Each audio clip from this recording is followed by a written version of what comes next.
தொடர்ந்து செய்தியாளர் பிரகாஷ் இணைந்திருக்கிறார். பிரகாஷ், இப்போ எஞ்சி இருக்கக்கூடிய வேட்பாளர்களையும் அதிமுகவில் இருக்கக்கூடிய மற்ற வேட்பாளர்களையும் பொதுச் செயலாளர் இபிஎஸ் அறிவித்திருக்கார். இந்த வேட்பாளர்களுடைய பின்புலம் என்ன? இதில் நிறைய டாக்டர்கள் இருக்கிறத பார்க்க முடிகிறது. கீழ்மட்டத்தில் இருக்கக்கூடிய, அதாவது கிளை கழக செயலாளர்களுக்கெல்லாம் வாய்ப்பு வழங்கப்பட்டிருக்கிறது. அவங்களுடைய ப்ரொஃபைல் என்ன சொல்லுது? நேற்று தினம் அதிமுகவில் முதற்கட்ட வேட்பாளர் பட்டியல் வெளியிடப்பட்டது. 16 தொகுதிகளுக்கான வேட்பாளர் பட்டியல் நேற்றைய தினம் வெளியிடப்பட்ட நிலையில இன்றைய தினம் கூட்டணி கட்சிகளுக்கு போக மீதம் இருக்கக்கூடிய 16 தொகுதிகளுக்கான இரண்டாம் கட்ட பட்டியலை இன்றைய தினம் அதிமுக பொதுச் செயலாளர் எடப்பாடி பழனிசாமி இன்றைய தினம் வெளியிட்டார். அந்த அடிப்படையில ஸ்ரீபெரும்புத்தூர் தொகுதிக்கு டாக்டர் ஜி பிரேம்குமார், இவர் எம்பிபிஎஸ் டாக்டராக இருக்கிறார். இவர் திருவள்ளூர் மத்திய மாவட்டத்தை சேர்ந்தவராக இருக்கிறார். கும்மணஞ்சாவடி பூந்தமல்லியில இருக்கிறார். அடுத்ததாக வேலூர் தொகுதியில டாக்டர் பசுபதி, இவரும் எம்பிபிஎஸ் டாக்டர், திருப்பத்தூர் மாவட்டத்தை சேர்ந்தவர். தர்மபுரி தொகுதிக்கு டாக்டர் ஆர் அசோகன், எம்பிபிஎஸ், அவர் வேட்பாளராக அறிவிக்கப்பட்டிருக்கிறார். திருவண்ணாமலை தொகுதிக்கு எம் கலிய பெருமாள் வேட்பாளராக அறிவிக்கப்பட்டிருக்கிறார். கள்ளக்குறிச்சி தொகுதிக்கு முன்னாள் சட்டமன்ற உறுப்பினர் குமரகுரு, தற்போது கள்ளக்குறிச்சி மாவட்ட செயலாளராக இருக்கக்கூடிய திரு குமரகுரு வேட்பாளராக அறிவிக்கப்பட்டிருக்கிறார். திருப்பூர் தொகுதிக்கு பி அருணாச்சலம் வேட்பாளராக அறிவிக்கப்பட்டிருக்கிறார். நீலகிரி தனி தொகுதிக்கு டி லோகேஷ் தமிழ்ச்செல்வன் வேட்பாளராக அறிவிக்கப்பட்டிருக்கிறார். இவர் முன்னாள் சபாநாயகர் திரு தனபால் அவருடைய மகன் என்பது குறிப்பிடத்தக்கது. கோயம்புத்தூர் நாடாளுமன்ற தொகுதிக்கு சிங்கை ஜி ராமச்சந்திரன் வேட்பாளராக அறிவிக்கப்பட்டிருக்கிறார். பொள்ளாச்சி நாடாளுமன்ற தொகுதிக்கு கார்த்திக் அப்புசாமி என்கின்ற ஏ கார்த்திகேயன் வேட்பாளராக அறிவிக்கப்பட்டிருக்கிறார். திருச்சி நாடாளுமன்ற தொகுதிக்கு பி கருப்பையா வேட்பாளராக அறிவிக்கப்பட்டிருக்கிறார். பெரம்பலூர் நாடாளுமன்ற தொகுதிக்கு சந்திரமோகன் வேட்பாளராக அறிவிக்கப்பட்டிருக்கிறார். மயிலாடுதுறை தொகுதிக்கு பி பாபு வேட்பாளராக அறிவிக்கப்பட்டிருக்கிறார்.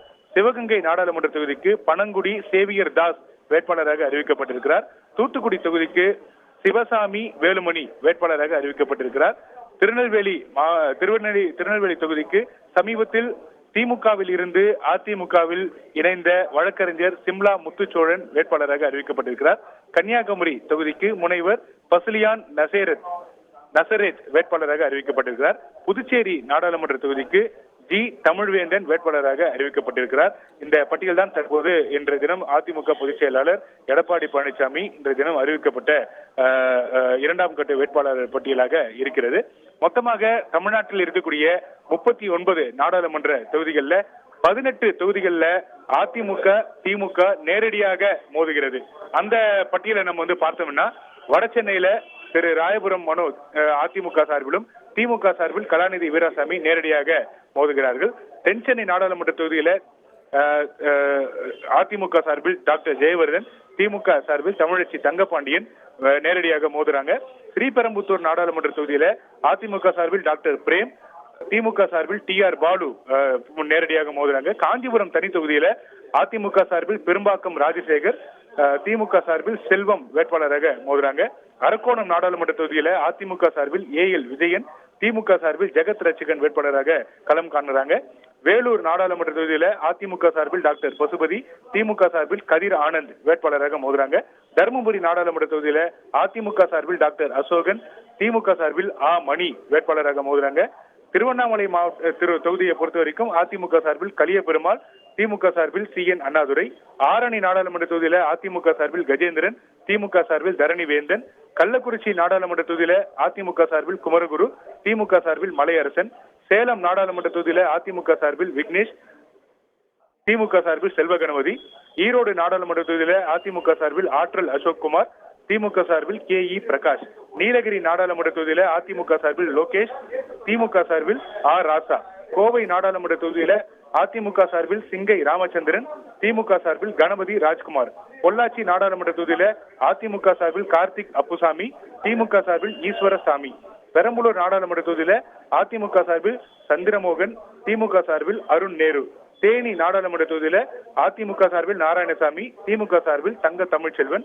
தூத்துக்குடி நாடாளுமன்ற தொகுதியில அதிமுக சார்பில் சிவசாமி வேலுமணி, திமுக சார்பில் கனிமொழி. இந்த 18 தொகுதியில நேரடியாக அதிமுகவும் திமுகவும் களம் காணுவது குறிப்பிடத்தக்கது. புதுச்சேரியை பொறுத்த வரைக்கும் அதே போல இன்றைய தினம் அதிமுகவுடைய இரண்டாம் கட்ட வேட்பாளர் பட்டியலில் புதுச்சேரி நாடாளுமன்ற தொகுதிக்கு ஏற்கனவே வேட்பாளர் அறிவிக்கப்பட்டிருக்கக்கூடிய சூழ்நிலையில விளவங்கோடு சட்டமன்ற இடைத்தேர்தலிலும் அதிமுக களம் காண இருக்கிறது. விளவங்கோடு சட்டமன்ற இடைத்தேர்தலில் அதிமுக சார்பில் திருமதி யு ராணி BA படித்தவர், கட்சியில தலைமை செயற்குழு உறுப்பினராக இருக்கக்கூடியவர், அதே போல கட்சியில மகளிர் அணி துணை செயலாளராக பதவி வகித்து வரக்கூடியவர். இவர் விளவங்கோடு சட்டமன்ற தொகுதி இடைத்தேர்தலில் அதிமுக சார்பில் நிறுத்தப்பட்டு இருக்கிறார். இதற்கான அந்த பட்டியலை தற்போது அதிமுக பொதுச் செயலாளர் எடப்பாடி பழனிசாமி சில மணித்துறைகளுக்கு முன்பு அதிகாரப்பூர்வமாக வெளியிட்டிருக்கிறார். அதன் தொடர்ச்சியாக நாளைய தினம் அதிமுகவுடைய தேர்தல் அறிக்கை வெளியிடப்படும் என்று எதிர்பார்க்கப்படுகிறது. செய்திகளை உடனுக்குடன் தெரிந்து கொள்ள உடனே சப்ஸ்கிரைப் பண்ணுங்க.